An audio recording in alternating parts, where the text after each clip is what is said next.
إن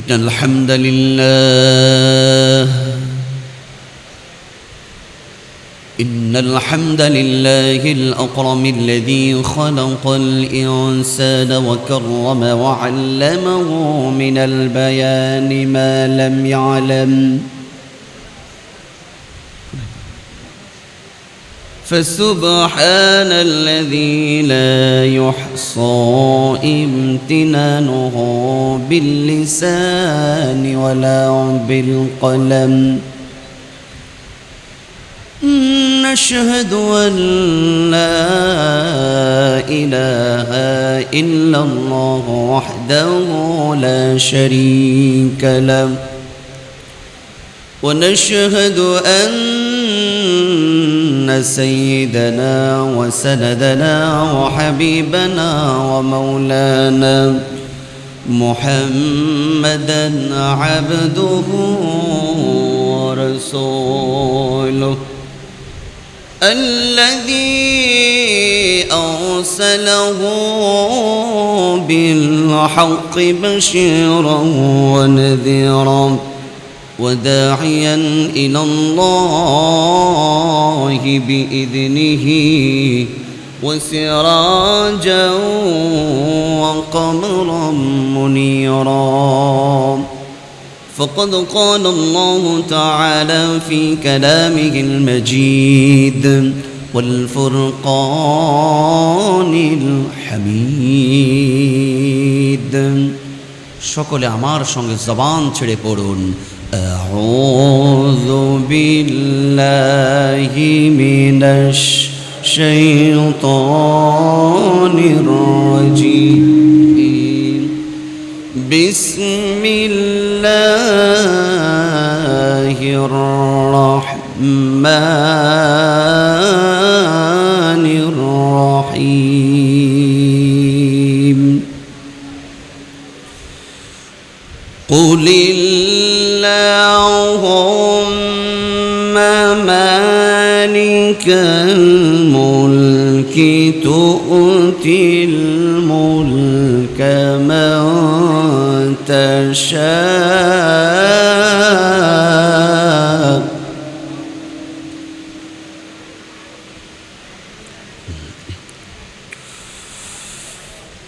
قل اللهم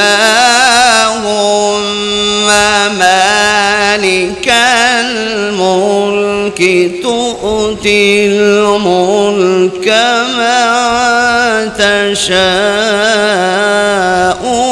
وتنزع الملك ممن تشاء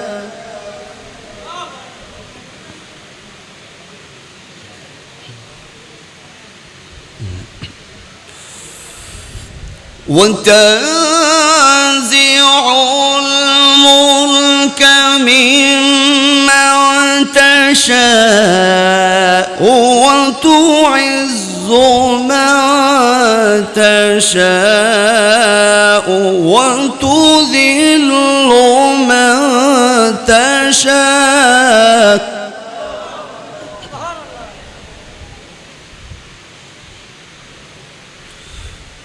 وتعز من تشاء وتذل من تشاء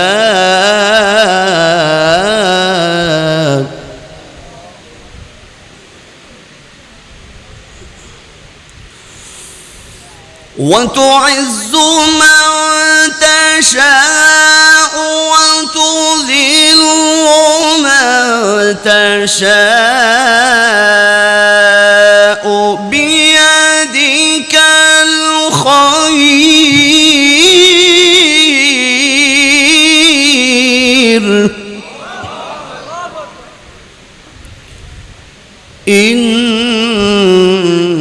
إنك على كل شيء قدير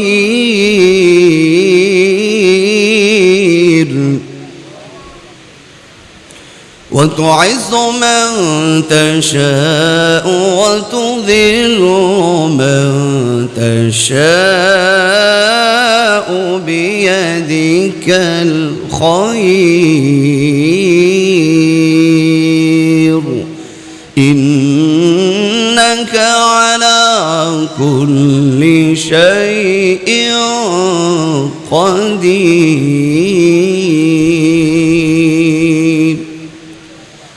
وقال تعالى في شأن حبيبه آمرا ومخبرا إن الله وملائكته يصلون على النبي يا أيها الذين آمنوا صلوا عليه وسلموا تسليما.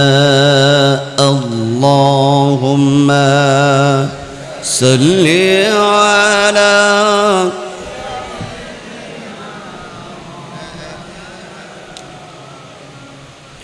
وعلى آله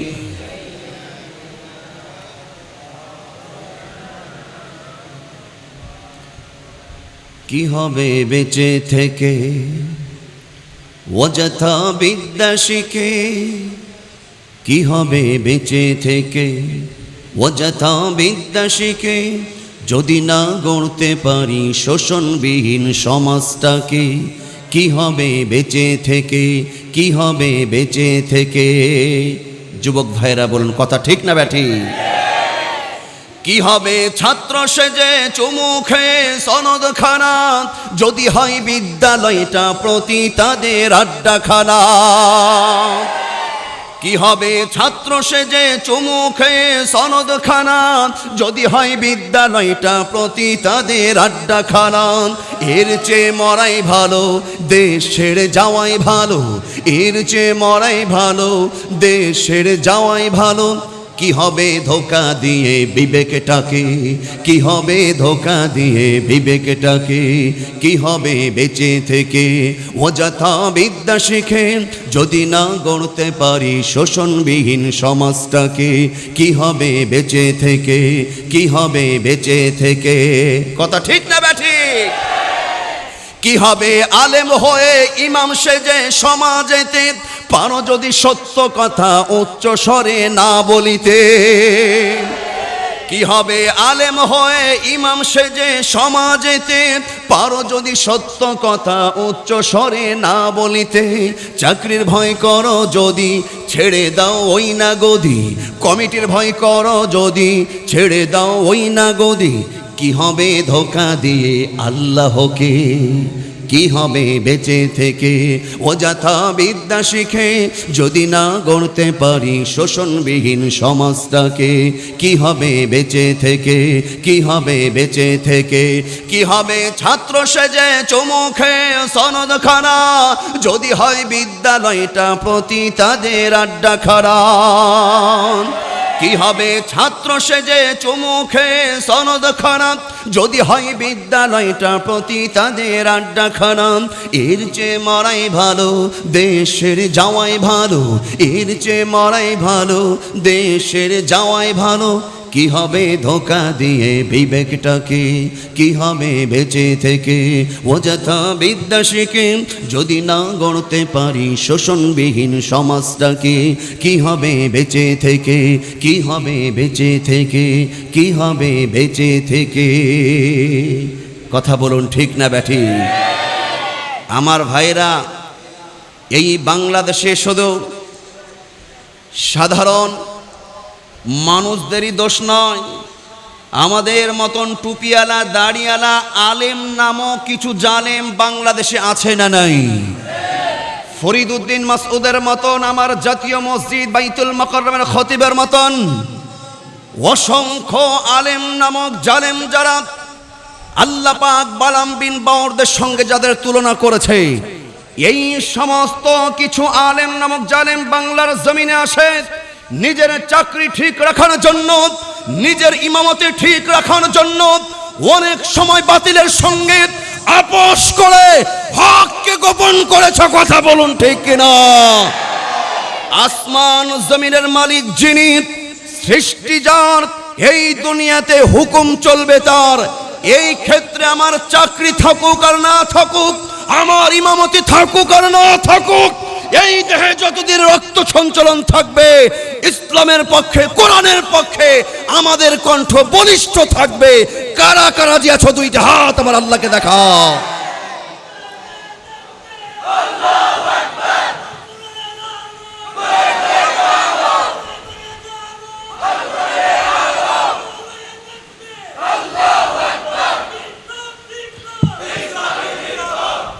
আল্লাহ পাক কবুল করুন, বলি আমিন। আমার ভাইরা রাগ করলেন? আমার কথা কি বুঝতে সমস্যা হচ্ছে আপনাদের? সম্মানিত প্রিয় সুধী মণ্ডলী, প্রিয় উপস্থিতি, 5 আগস্ট পার হয়েছে। 5 আগস্টের পরে কিন্তু সারা বাংলাদেশে একটা স্লোগান চলছে যে আমরা নতুনভাবে দেশটাকে স্বাধীন করেছি। আমার কথা কি বুঝেছেন? দেশটা নতুনভাবে কি হয়েছে? আসলে কি দেশটা স্বাধীন হয়েছে? এই কথার সঙ্গে কিন্তু আমি পুরাপুরি একমত নই। কেন একমত নই? স্বাধীন হয়েছে ঠিক আছে, কিন্তু 100% এই বাংলাদেশটা এখনো স্বাধীন হতে পারে। কথাটা আগে বুঝবেন। 5 আগস্টের আগে চুরি ছিল, ডাকাতি ছিল, বাটপারি ছিল, জুলুম ছিল, চাঁদাবাজি ছিল, ধর্ষণ ছিল। 5 আগস্টের পরে এইগুলো কি একবারে নির্মূল হয়ে গেছে না এখনো আছে?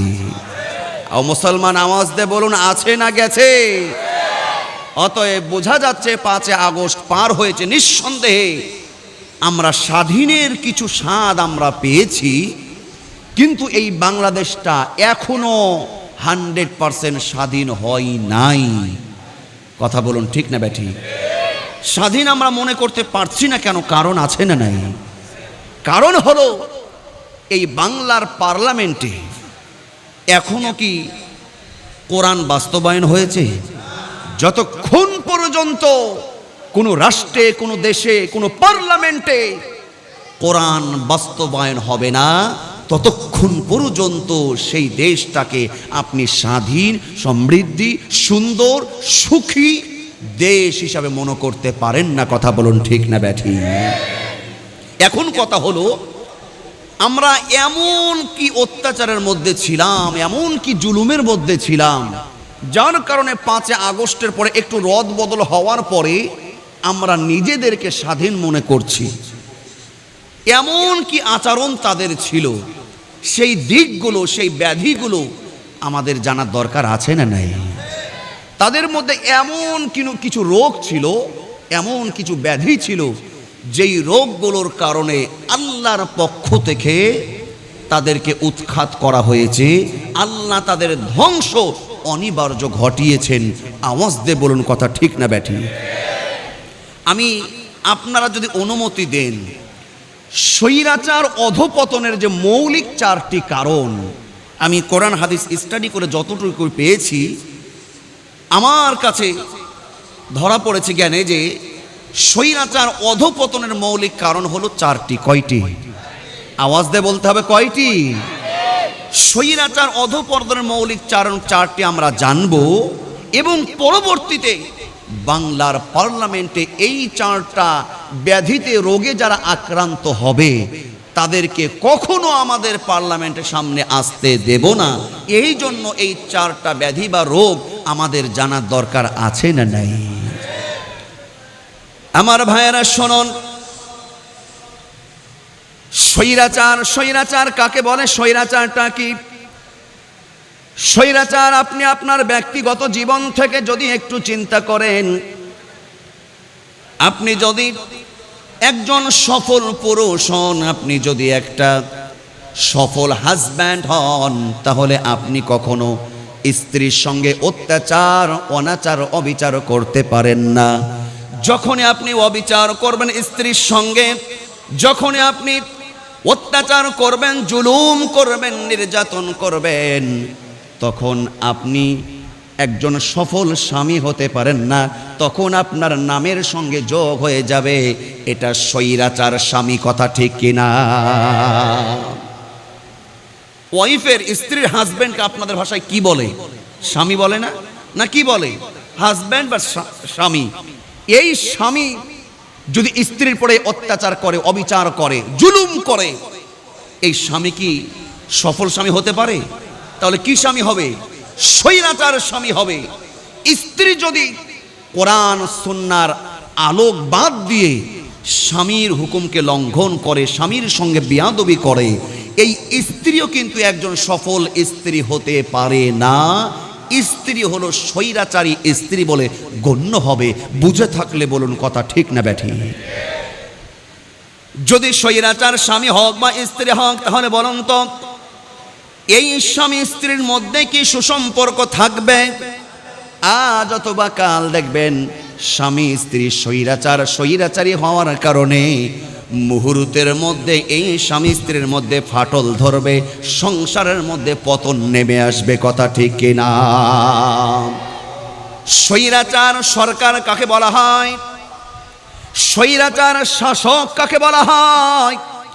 যেই শাসক জনগণ, রাষ্ট্র, সংবিধান, নিয়ম নীতি অগ্রাহ্য করে মন গড়া শাসন নীতি আইন তৈরি করে জনগণদের উপরে জুলুম করে, অত্যাচার করে, অবিচার করে, এই সরকারও সফল সরকার নয়, এই সরকারও স্বৈরাচার সরকার হিসেবে গণ্য হয়ে যাবে। কথা ঠিক কিনা?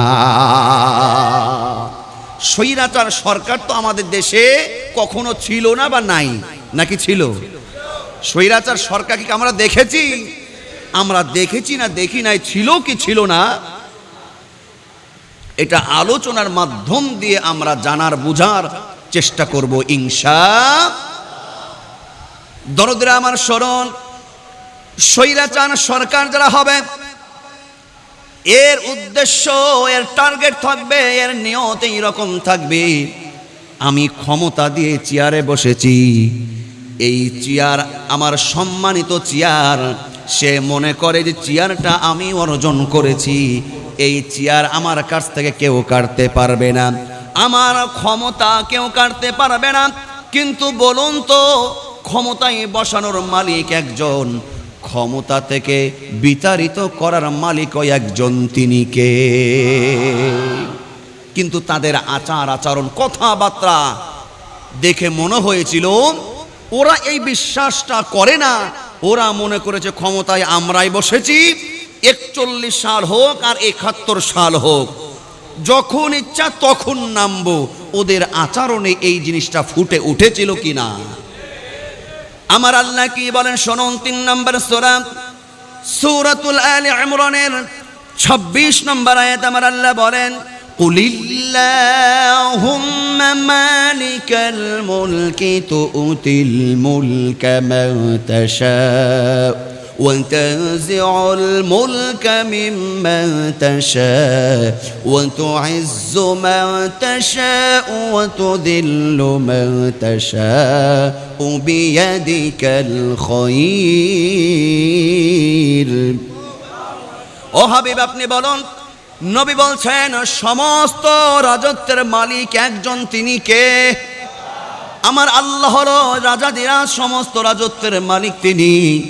তিনি যাকে ইচ্ছা সম্মানিত করেন, যাকে ইচ্ছা ক্ষমতা দান করেন, যাকে ইচ্ছা পার্লামেন্টের সম্মানিত আসনে বসান, আবার যাকে ইচ্ছা আমার আল্লাহ ক্ষমতা থেকে নমরুদ ফেরাউনের মতন ঘাড় ধাক্কা দিয়ে বিতাড়িত করেন। কথা বলুন ঠিক কিনা? ওয়া তুইজ্জু মান তাশা ওয়া তুযিল্লু মান তাশা। আল্লাহ বলছেন সম্মান দেওয়ার মালিক আমি, এই সম্মান তোমাদের ধুলোয় মিটিয়ে দিতেও ক্ষমতাও রাখে একজন, তিনি কে? ও মুসলমান, কোনো সন্দেহ আছে? কোনো সন্দেহ নাই। শোনন, খেয়াল করুন। কিন্তু তারা তাদের রাষ্ট্রটাকে, ক্ষমতাটাকে এমন ভাবে তারা সাজিয়েছিল, আল্লাহর উপরে ভরসা, ঈমান তারা হারিয়ে ফেলেছিল। তারা মনে করেছিল কোর্ট আমাদের, বিচার বিভাগ আমাদের, রাষ্ট্র আমাদের, আইন ব্যবস্থাপনা আমাদের।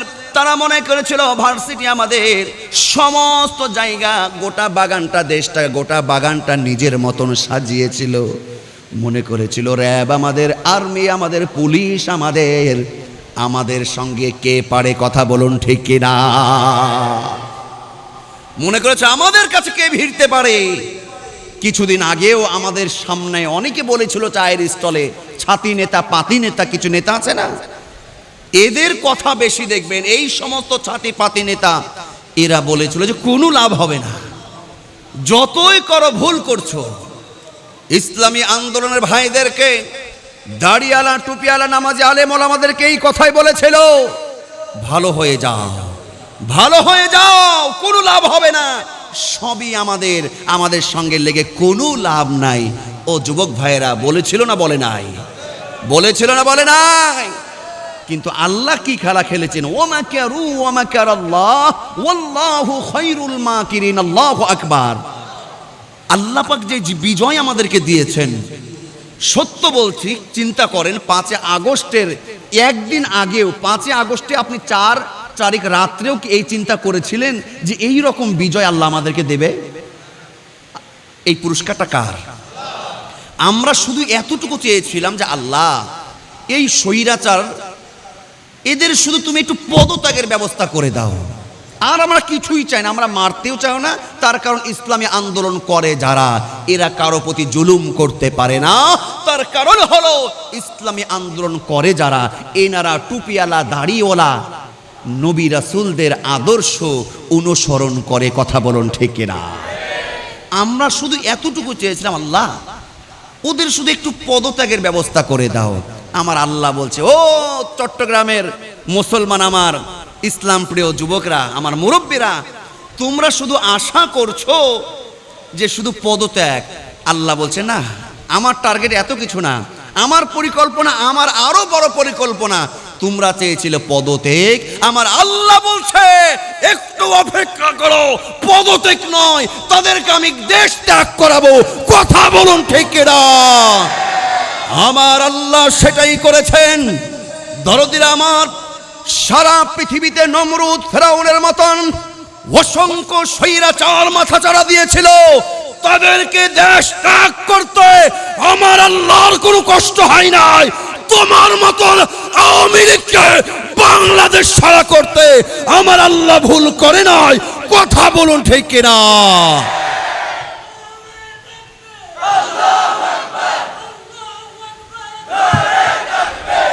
থামুন আমার ভাইরা, সত্য করে বলেন, আমরা এমনটা কি চেয়েছিলাম? আমরা চেয়েছিলাম ওরা একটু গা ঢাকা দিলে হয়, বা পদত্যাগ করুক না, কিন্তু পদত্যাগ তো করবে না। নমরুদ কি এমনি সোজা হয়েছিল? ও তো এমনি আনা রব্বকুমুল আলা, খালি ওই প্রভু হবে। এই বদমাইশ তো এমনি ক্ষমতা ছাড়েনি। কেন ছাড়বে? ওর কপালে জুতার বাড়ি আছে, ও জুতার বাড়ি খাবে। এমনি তুমি ক্ষমতা ছেড়ে দাও না, উনি জুতার বাড়ি খাওয়ার জন্য বসেছিলেন। আমার আল্লাহ বলছে থামো, তোমাদেরকে আমি সাইজ করছি। এটা ইমানদার মুসলমান আমাদেরকে খুশি করেছেন। একবার একটু মহব্বতের সাথে বলুন তিনি কে? এবার আসুন, ওনাদের সমস্যাটা কোথায়, স্বৈরাচার সমস্যাটা কোথায়? এই 4টা রোগ, যে 4টা রোগের কারণে স্বৈরাচার অধপতন ঘটেছিল। কয়টা কারণে? 1 নম্বর কারণ হলো স্বৈরাচার অধপতনের মৌলিক কারণ। 1 নম্বর হলো অহংকার করা। কি করা? আওয়াজ দিয়ে বলুন। অহংকার করা, দাম্ভিকতা করা। ওরা তো কেউ অহংকার করে নাই, করেছে? কখনো করেছিল অহংকার? অহংকার করেছে মানে অহংকারের পর্যায়ে এমন পর্যায়ে গেছে, আমার আল্লাহ তাদেরকে বরদাস্ত করে নাই। ঠিক কিনা? অহংকার কাকে বলে? আলেম ওলামাদেরকে রিমান্ডে নিয়ে, ভালো মানুষদেরকে, নবীর ওয়ারিসদেরকে রিমান্ডে নিয়ে দাড়ি ধরে গাল মুখে চর দিয়েছে। আমাকেও যখন জেলখানায় নিয়ে যায়, আমাকে যখন অ্যারেস্ট করে, আমার সামনে বিভিন্ন ধরনের বই কিতাবাদি সামনে দিয়ে বলছে জঙ্গিবাদের বই তৈরি। কিন্তু যে বইগুলো আমাদের সামনে কয়েকশো, আমাদের একসঙ্গে 15 জন আলেমকে অ্যারেস্ট করেছিল রাজশাহী থেকে, যে বইগুলো আমাদের সামনে দিয়েছে, ওই বইগুলো আমাদের মিটিংয়ে, আমাদের আলোচনা, একটা বইও ছিল না। কোথায় থেকে যে ওরা আমদানি করে ফেলেছে, সব আমাদের বই ওদের গোডাউনে রাখা আছে। শয়তান কাকে বলে? আলেম ওলামাদেরকে গায়ে হাত দিয়েছে, চর মেরেছে। অনেক কথা আছে, রাগ করছেন না তো ইনশাল্লাহ? স্বৈরাচার অধপতনের 1 নম্বর কারণ হলো কি করা? অহংকার করা। অহংকার করবে যারা, ধ্বংসের অধপতনে পড়বে তারা, ঠিক না ব্যাঠি? অহংকার হলো কিসের মূল? আমার ভাইয়েরা, অহংকার কোনো মানুষ করতে পারে না। অহংকার, এই ক্যারেক্টার, এই চরিত্র, এই বৈশিষ্ট্য কোনো মানুষের হতে পারে না। এইখানে আলেম ওলামা রয়েছে। অহংকার কোনো মানুষের বৈশিষ্ট্য না, এটা হলো শয়তানের বৈশিষ্ট্য। কথা বলুন ঠিক কিনা? আমার আল্লাহ রাব্বুল আলামিন কোরআনুল কারীমের 2 নম্বর সূরা সূরাতুল বাকারা 34 নম্বর আয়াতে বলেন, ওয়া ইয কুলনা লিল মালাইকাতি ইসজুদু লিআদামা ফাসাজাদু ইল্লা ইবলিস। আমার আল্লাহ বলেন, আমি ফেরেশতা আমি আল্লাহ বলছেন, আমার আল্লাহ বলেন, আমি যখন আদমকে সৃষ্টি করলাম, ফাসাজাদু ইল্লা ইবলিস, সমস্ত ফেরেশতাদেরকে আমি সিজদা করার নির্দেশ করলাম। ফাসাজাদু, অতঃপর সবাই সিজদা করলো, ইল্লা, শুধুমাত্র কেবলমাত্র, ইল্লা ইবলিস, ফেরেশতাদের শিক্ষক ইবলিস আমার আল্লাহর হুকুমকে লঙ্ঘন করে, আল্লাহর হুকুম লঙ্ঘন করে আদমকে সিজদা করলো না। তাফসীরের কিতাবে এসেছে, ইবনে কাসিরের বর্ণনায় এসেছে, ইবলিস কেন সিজদা করলো না? ইবলিস কেন সিজদা করলো না? সিজদা করতে তাকে বাধা দিয়েছিল কিসে? অহংকারে। অহংকারে তাকে বাধা দিয়েছিল। আমি কেন? আমি নূরের তৈরি, আমি নূরের তৈরি, আমি হলাম ফেরেশতাদের শিক্ষক, আমি মাটির আদমকে কেন সিজদা করব? ফাসাজাদু ইল্লা ইবলিস, সকল ফেরেশতা সিজদা করলো, হুকুম মানলো কার? আরো আওয়াজ দিয়ে বলুন, হুকুম মানলো কার? ইল্লা ইবলিস, ইবলিস সিজদা করলো না। আমার আল্লাহ বলছেন, ইবলিসের এমন ধ্বংস আনলো, আবা ওয়াস্তাকবারা ওয়া কানা মিনাল কাফিরিন। যখন অহংকার করেন, আল্লাহর হুকুম লঙ্ঘন করল, ইবলিস সিজদা করলো না, পথভ্রষ্ট হয়ে গেল। আল্লাহ পাক ইবলিসকে কাফেরদের অন্তর্ভুক্ত করে দিল, ঠিক না ব্যাঠি? ফেরেশতাদের শিক্ষক ইবলিস হওয়া সত্ত্বেও আল্লাহর হুকুম যখন অহংকার করে অমান্য করেছে, ওর ধ্বংস অনিবার্য নিয়ে এসেছে একজন, তিনি কে? আওয়াজ দিয়ে বলুন, তিনি কে? অহংকার করবে যারা, পতনের মধ্যে ডুববে তারা। ওরা অহংকার করে নাই। 5 আগস্টে এই ঘটনা, তার আগে কি বলেছিল? ওবায়দুল কাদের নাম শুনেছেন আপনারা? বলবো না, রাগ করছেন? বলা যাবে না। ওবায়দুল কাদের ভাগনা ভাইস্তা কেউ আছে নাকি আশেপাশে? বলবো কি বলবো না? ওবায়দুল কাদের নাম শুনেছেন? বলছি কেন? কাউকে ছোট করার জন্য নয়, শিক্ষার জন্য। সত্য মিথ্যা জানা বুঝতে, হুজুর মিথ্যা বলে নাই, সত্য বলেছে। পরবর্তীতে এই রকম স্বৈরাচার যেন আর মাথা চারা না দিতে পারে, এই স্বৈরাচার অধপতনের 4টি কারণ আমাদের জানার দরকার আছে না নাই? ওবায়দুল কাদের কি বলেছিল? আমাদের বৈষম্য বিরোধী ছাত্র ভাইয়েরা, ছাত্র ছাত্রীরা যখন আন্দোলনে ঝাঁপিয়ে পড়ল, তখন ওবায়দুল কাদের এই কথা বলেছিল যে বেশি বাড়াবাড়ি করিস না। এই বৈষম্য বিরোধী ছাত্র আন্দোলনকে টার্গেট করে বলেছিল, এদেরকে মাঠ ছাড়া করতে, এদের রাস্তা পরিষ্কার করতে আমার ছাত্র লীগই যথেষ্ট। এই কথা বলেছিল না বলে নাই? বলেছিল না বলে নাই? ওবায়দুল কাদের বলেছিল, এই ছাত্রদেরকে হলে ঢোকাতে আমার ছাত্র লীগই যথেষ্ট। এই কথা বলেছিল না বলে নাই? এবার বলুন, এই কথাটা কি অহংকার প্রকাশ করে কি করে না? ম্যাডাম কি বলেছিল? ম্যাডাম বলেছিল যে মুক্তিযোদ্ধাদেরকে চাকরি দিব না তো রাজাকারের বাচ্চাদেরকে চাকরি দিব? ইয়েস অথবা নো বলবেন। এই কথা বলেছিল না বলে নাই? এই কথা কি অহংকার প্রকাশ করে না মুসলমান? এই কথা বলেছিল, চাকরি দিব, মুক্তিযুদ্ধের ছেলে মেয়েদেরকে দিব না তো যুদ্ধ অপরাধী রাজাকারের বাচ্চাদেরকে চাকরি দিব। তার মানে কথা কি জানেন? কথা হলো ক্লিয়ার, আমি ক্লিয়ার করে দিব। কথা হলো পরিষ্কার, আমাদের দল করলে, আমাদের পক্ষে থাকলে তুমি মুক্তিযোদ্ধা, অন্যদিকে গেলেই তুমি রাজাকার। কথা বলুন ঠিক না ব্যাঠি? স্বৈরাচার, তুমি কত বড় স্বৈরাচার হয়েছ। পৃথিবীতে সবচাইতে বড় স্বৈরাচারের ভূমিকা রেখে বিশ্ব বিখ্যাত স্বৈরাচারের নামে তালিকায় 1 নম্বরে যার নাম, সে হলো নমরুদ। নাম কি? 1 বছর নয়, 2 বছর না, 400 বছর। এই নমরুদ 400 বছর সে জুলুম করেছে, অত্যাচার করেছে, শোষণ করেছে। কয় বছর? এই নমরুদ কি টিকে আছে? নমরুদ কি বেঁচে আছে? আমার ভাইয়েরা শুনুন, 400 বছর শোষণ করেছে, শাসন করেছে। আল্লাহর সঙ্গে স্বৈরাচার হিসাবে সবচাইতে নিজেকে প্রথমে যে পরিচয় দিয়েছিল সে হলো নমরুদ। আমার ভাইরা, নমরুদকেও আল্লাহ পাক বিদায় করেছে, তার ক্ষমতা আল্লাহ কেড়েছে। দেখুন 5 আগস্টে আমরা যা দেখলাম, এত কিছু পাকড়াও, এত কিছু আমরা কিন্তু কল্পনাও করি নাই। কিন্তু এইগুলো ঘটালেন একজন, তিনি কে?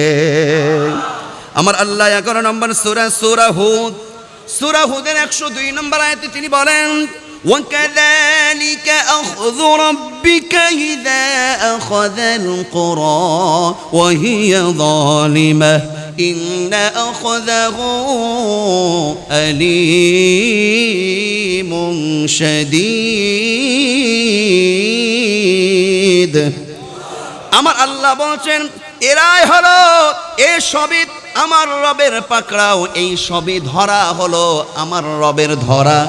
যারা জনগণের উপরে, যারা মানুষের উপরে জুলুম করেছে, অত্যাচার করেছে, তাদের জন্য আমার আল্লাহর পক্ষ থেকে জুলুম নির্যাতন আল্লাহ সহ্য না করে তাদের জন্য শাস্তির ব্যবস্থা করে এই পাকড়াও করেছে। কথা ঠিক কিনা? নমরুদ 400 বছর শাসন করেছিল।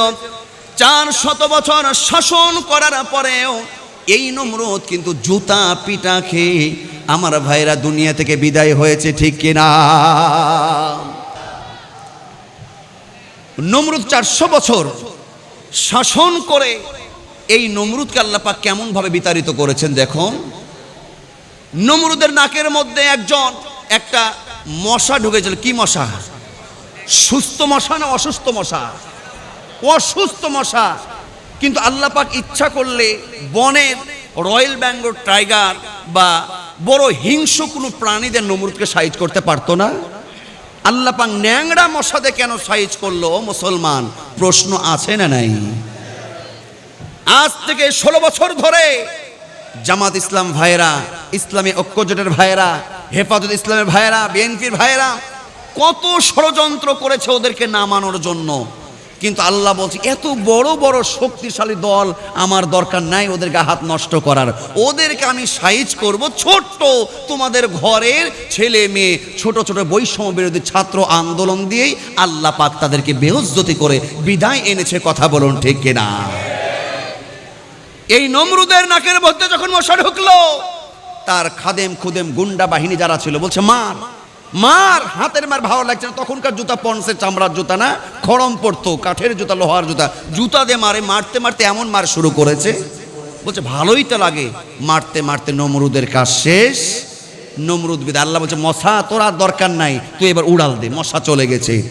এই নমরুদকে আল্লাহ পাক বিদায় করেছে। 400 বছর জনগণের উপরে জুলুম করেছে, শোষণ করেছে, শাসন করেছে। স্বৈরাচারের ভূমিকায় 1 নম্বরে ছিল কে? নমরুদ। নমরুদকে জুতা পিটা করে বিদায় করেছে। আচ্ছা বলুন তো, আপনাদের এই চট্টগ্রামে নমরুদ নামে কি কেউ আছে? আওয়াজ দিয়ে বলেন, আছে? ইব্রাহিম নামে তো কেউ নাই। ইব্রাহিম নামে কেউ নাই? নিঃসন্দেহে থাকবে। কেন থাকবে?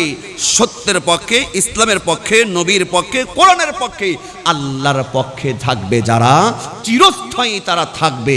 যারা স্বৈরাচার হবে তাদেরকে একজন নিশ্চিহ্ন করে দিবেন। তিনি কে? আমার ভাইয়েরা, নমরুদকে যেমন ভাবে আল্লাহ উৎখাত করেছে, নমরুদের নাম কেউ রাখতে ভয় পায়, কেউ নাম রাখতে চাই না।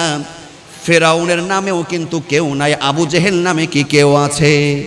দরদে আমার কিন্তু মোহাম্মদ নামে, ইব্রাহিম নামে, আমার ভাইরা মুসার নামে, হাজার হাজার বললে ভুল হবে, লক্ষ কোটি কোটি ব্যক্তির নাম সারা পৃথিবীতে আছে না নাই? তার মানে এটাই খেয়াল রাখবেন, যারা আমাদের উপরে জুলুম করেছে, যারা স্বৈরাচার করেছে, আমার ভাইরা যারা অত্যাচার করেছে, আগামীতে দেখবেন নমরুদের নাম যেমন করে কেউ রাখার সাহস পাই নাই, তোমাদের নামে কেউ নাম রাখার আগামীর দিনে কখনো ইচ্ছা করবে না। কথা ঠিক কিনা? আমার ভাইজান চলে এসেছেন, আমি আচ্ছা খুব সংক্ষেপে আমি শেষ করব 10 মিনিটের মধ্যে ইনশাআল্লাহ। সেটা হলো, আমি বলছিলাম স্বৈরাচার অধপতনে কয়টি কারণ? 4টি কারণ। খুব সঙ্গে ব্যাখ্যায় যাওয়ার সময় নাই। পয়েন্ট 1 নম্বর হলো কি করা? অহংকার করা। 2 নম্বর হলো জুলুম নির্যাতন অত্যাচার করা। কি করা? জুলুম নির্যাতন অত্যাচার তো আমরা দেখি নাই, দেখেছি? জুলুম নির্যাতন অত্যাচার কি হয়েছিল? আওয়াজ দিয়ে বলুন। কিন্তু এখন 5 আগস্টের পরে জ্বালাও পোড়াও ভাঙচুর দেখে অনেকের আজকে মানবতার যেন উতলে পড়ছে। 5 আগস্টের পর এই জিনিসগুলো দেখে, জ্বালাও পোড়াও ভাঙচুর দেখে অনেকে বলছে এগুলো কি ইসলাম? এইগুলো কি মানবতা হলো? বলছে না, বলে নাই? কিন্তু আমি আপনার বিবেকের কাছে প্রশ্ন করব, আপনি এখন মানবতা দেখাচ্ছেন।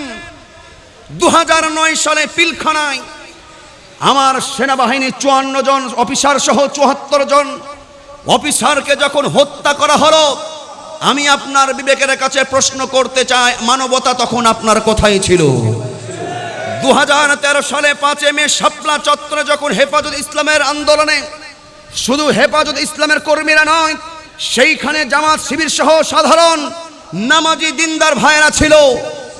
2013 সালে শাপলা চত্বরে 5 মে এই সমস্ত নামাজি ব্যক্তিদেরকে হেফাজত ইসলামের আন্দোলনে তাদের শরীর থেকে রক্ত ঝরে, রক্ত দিয়ে হুলি খেলা হয়েছিল। আমি আপনার বিবেকের কাছে প্রশ্ন করতে চাই, আপনার মানবতা তখন কোথায় ছিল? মুসলমান আওয়াজ দিয়ে বলুন, কথা ঠিক কিনা? আমি আপনার বিবেকের কাছে প্রশ্ন করতে চাই, আল্লামা দেলওয়ার হোসেন শহীদ সাহেব সহ, আল্লামা মামুনুল হক সাহেব সহ, মুফতি আমির হামজা সহ, রফিকুল ইসলাম মাদানী সহ এই বাংলাদেশের শত শত হাজার হাজার নিরীহ আলেম ওলামাদেরকে বছরের পর বছর জেলখানার মধ্যে ঢুকিয়ে রেখে, এমনকি আল্লামা সাঈদী সাহেবকে মিথ্যাভাবে মামলা দিয়ে জেলখানার মধ্যে খুন করা হয়েছিল। তখন আপনার মানবতা কোথায় ছিল? কথা বলুন ঠিক কিনা? আমি আপনার বিবেকের কাছে প্রশ্ন করতে চাই, জাহান্নামের একটি অংশ আয়না ঘর নামক এই বাংলাদেশে, আয়না ঘর নামক এইখানে বাংলাদেশের অসংখ্য ভালো মানুষদেরকে আয়না ঘরের মধ্যে প্রবেশ করিয়ে বছরের পর বছর তার পরিবার থেকে আলাদা করে সূর্যের আলো না দেখে তাদেরকে অত্যাচার জুলুম করেছিল। আমি বলতে চাই, আপনার মানবতা তখন কোথায় ছিল? আওয়াজ দিয়ে বলুন, কথা ঠিক কিনা? আজকে সাকিব আল হাসান দেশের বাইরে আছে, জাতীয় ক্রিকেটার, অলরাউন্ডার, বিশ্বের মধ্যে ঠিক আছে। আপনি আজকে সাকিব আল হাসানের জন্য মানবতা দেখাচ্ছেন, সাকিব আল হাসান কেন দেশে আসবে না? আমিও আপনার সাথে একমত, আমিও চাই সাকিব আল হাসান দেশে আসুক, তবে একটা শর্ত আছে। কয়টা শর্ত? একটা শর্ত মেনে যদি আপনি নিতে পারেন, সাকিব আল হাসানকে দেশে আনেন। শর্তটা হলো আবু সাইদ, মুগ্ধ, আলী রাইহান সহ বৈষম্য বিরুদ্ধে আন্দোলন যেই সমস্ত ছাত্র ভাইরা জীবন দিয়েছে, এনারা সহ আমাদের কলিজার টুকরা আল্লামা দেলওয়ার হোসেন শহীদী সাহেবকে আগে আমাদের মাঝে আনবেন, তারপরে সাকিব আল হাসানকে দেশে আনার পায়তারা করবেন। 2 হাত তুলে বলুন, কথা ঠিক কিনা?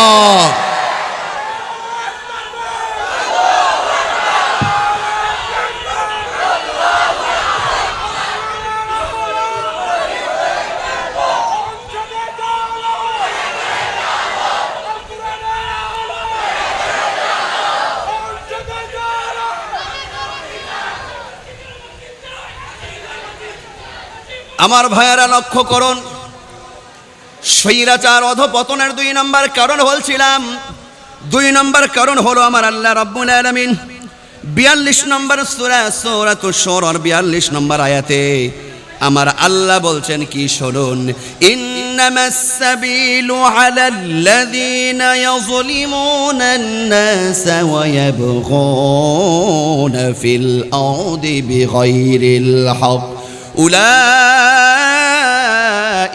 লাহুম আযাবুন আলীম।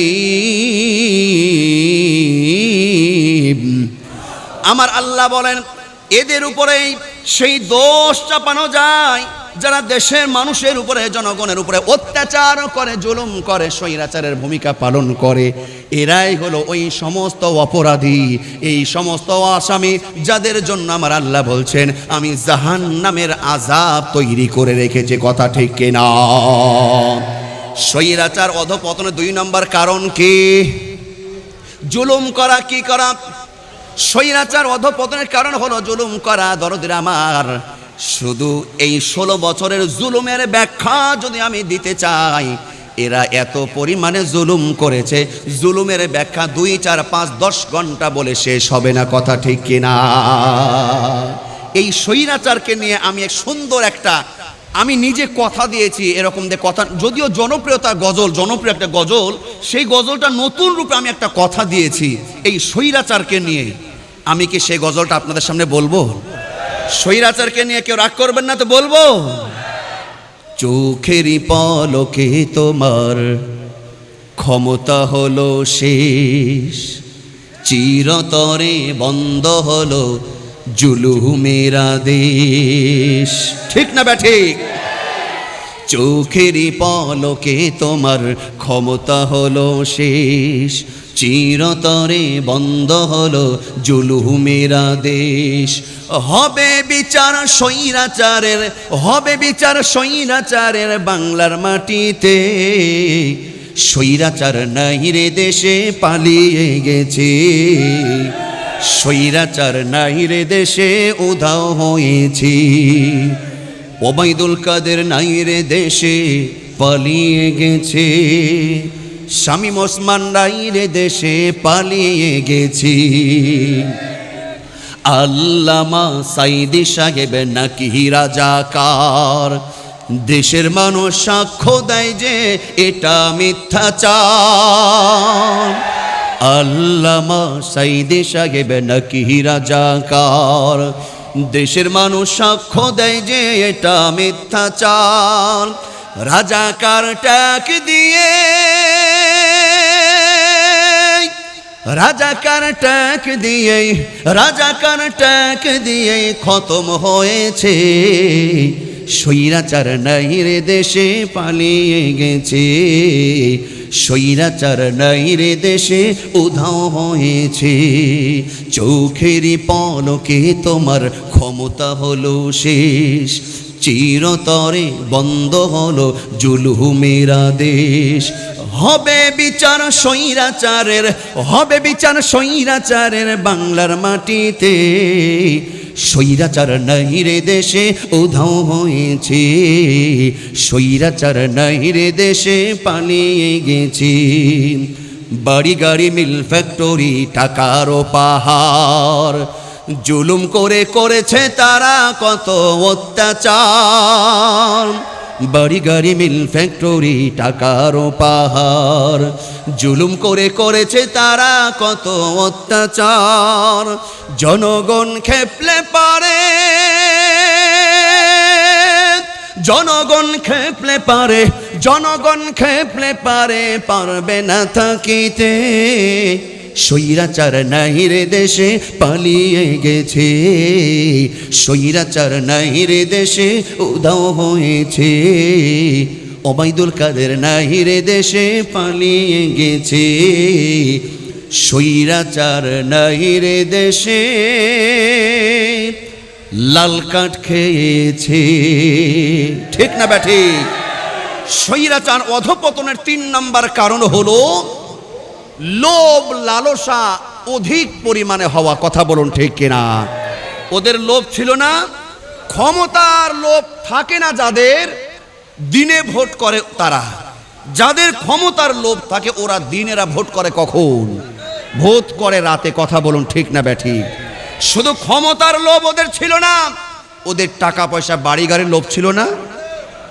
কেমন লোভ ছিল আমার ভাইরা! পতন কেমন পতন হয়েছে!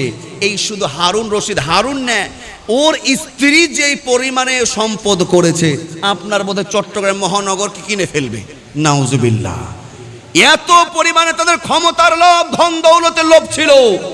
আল্লাহ পাক তাদেরকে এমন পচিয়েছে।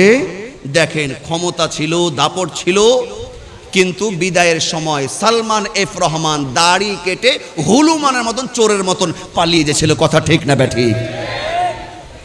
আর বিচারপতি, সাবেক বিচারপতি কালামানিকের কথা কি আর বলবো? ওর টাকা কি কম ছিল? টাকা কম ছিল? ক্ষমতা কম ছিল? যেইখানে সেখানে গেলে আলেম ওলামা খালি রাজাকার রাজাকার। ওর বউকে আমার মন বলে, স্ত্রীকে রাত্রে ঘুমানোর সময় বলে এই রাজাকার ওই দিক ঘর। কথায় কথায় রাজাকার। 5 আগস্টে আল্লাহ পাক এই রাজাকার ট্যাগ দিয়ে খতম করেছে। ওদের ঘরে আওয়ামী লীগের ছেলেরা অনেকে বলেছে আমি কে তুমি কে, রাজাকার রাজাকার। কথা বলুন ঠিক কিনা? বিচারপতি কালামানিকের কথা কি বলবো? ক্ষমতা ছিল, দাপট ছিল, কিন্তু আল্লাহ পাক কেমন অধপতন ঘটিয়েছে। বিদায়ের সময় বর্ডার এলাকায় কলার পাতায় ঘুমিয়েছিল। কথা বলুন ঠিক কিনা? অত জিল্লু মাংতাসা, এর চাঁদে বেইজ্জতের আর কি হবে? এইখানে শেষ নয়, কেমন অধপতন ঘটেছে। এই কালামানিককে পাবলিক মারতে মারতে কালামানিকের বিচি আউট করে দিয়েছে। ঠিক না ব্যাঠিক? আওয়াজ দিয়ে বলেন ঠিক না ব্যাঠিক? এইগুলো খেলা কার? এমন মার দিয়েছে, অত জিল্লু মাংতাসা। আমার আল্লাহ এমন বেইজ্জতি করেছে। আমার তো মন বলে, ওই হয়তো মনে মনে ভাবছিল এই জিনিসটা আউট হওয়ার আগে আমার মাটির নিচে চলে গেলাম না কেন রে? তুই আমার বিচারপতি, আমি তো খেলে গর্ব করব, সারা পৃথিবীতে গর্ব করব। আমার দেশের বিচারক সম্মানে মাথা উঁচু করে দাঁড়াবে। রে বাবা, তোর কেন বিচার আউট হবে রে? তুই যদি ভালো হোস, 2টা জায়গাতে তোর বিচার 4টা হবে, কিন্তু আউট হবে কেন? কথা আছে না নাই? অনেক কথা আমার ভাইরা। এই লোভ লালসা, আল্লাহ বলছেন আলহাকুমুত তাকাসুর হাত্তা যুরতুমুল মাকাবির কাল্লা সাউফা তা'লামুন সুম্মা কাল্লা সাউফা তা'লামুন। এই মিথ্যা মহৎ লোভ লালসা তাদের অন্ধ করে থুয়েছে। কবরে যাওয়ার আগ পর্যন্ত তাদের এই লোভ লালসা যাবে না। শুনুন, পয়েন্ট হলো স্বৈরাচার অধপতন 3 নম্বর কারণ হলো লোভ। 3 নম্বর কি? আর 4 নম্বর হলো তাকওয়ার অভাব। কিসের অভাব? তাকওয়া অর্থ কি? খোদাভীতি, আল্লাহর ভয়। ওদের মধ্যে আল্লাহর ভয় ছিল? আল্লাহর ভয় ছিল? আল্লাহর ভয় একটুও ছিল না। এই 4টা পয়েন্ট আমি কথা শেষ করতে শুরু। স্বৈরাচার অধপতনের মৌলিক কারণ হলো 4টি। 1 নম্বর হলো অহংকার করা, 2 নম্বর হলো জুলুম করা, 3 নম্বর হলো লোভ লালসা থাকা, 5 নম্বর হলো কি? এই 4 নম্বর হলো কি? তাকওয়ার অভাব। তাকওয়া ছিল না বিদায় যা ইচ্ছা তাই করেছে। আমার আল্লাহ বলছে একমাত্র গুণ তাকওয়া। ইত্তাকুল্লাহ হাক্কা তুকাতিহি, তোমরা যথাযথ তাকওয়ার গুণ অর্জন করো। তাকওয়ার গুণ ছিল না বিদায় আজকে অধপতন ঘটেছে। ও দরদিরা আমার, আগামী পার্লামেন্ট, বাংলাদেশের পার্লামেন্ট ইনশাআল্লাহ হবে কোরআনের পার্লামেন্ট। কথা বলুন ঠিক কিনা? যদি কোরআনের পার্লামেন্ট করতে চান, নিঃসন্দেহে এবার যে এমপি, চেয়ারম্যান, মেম্বার, কাউন্সিলর, মন্ত্রী পাবেন, এইগুলো সব দেখবেন ইনশাআল্লাহ তাকওয়াবান হবে। কথা বলুন ঠিক না বেঠিক? তাহলে একটা স্লোগান, মুসলমানের সেন্টিমেন্ট আল কোরআনের, মুসলমানের সেন্টিমেন্ট আল কোরআনের পার্লামেন্ট। এই 4টা ব্যাধি যাদের মধ্যে থাকবে আমরা তাদেরকে পার্লামেন্টে আনবো না। তাকওয়াবান, দাড়িয়ালা, নামাজি আলেম ওলামাদেরকে আমরা সামনে পার্লামেন্টে আনবো। শুধু ইসলামী দলগুলো নয়, ধর্ম বর্ণ নির্বিশেষে সকলে আমরা সুখে শান্তিতে বাকি জীবন পার করব ইনশাআল্লাহ। যা বললাম, আলোচনা করলাম, সর্বপ্রথম আমাকে এবং উভয়কে আমল করার তৌফিক দান করুন। সকলে পড়ুন আমিন। আখির দাওয়ানা আনিল হামদুলিল্লাহি রাব্বিল আলামিন। আমার জন্য সবাই দোয়া করবেন। আসসালামু আলাইকুম ওয়া রাহমাতুল্লাহি ওয়া বারাকাতুহু।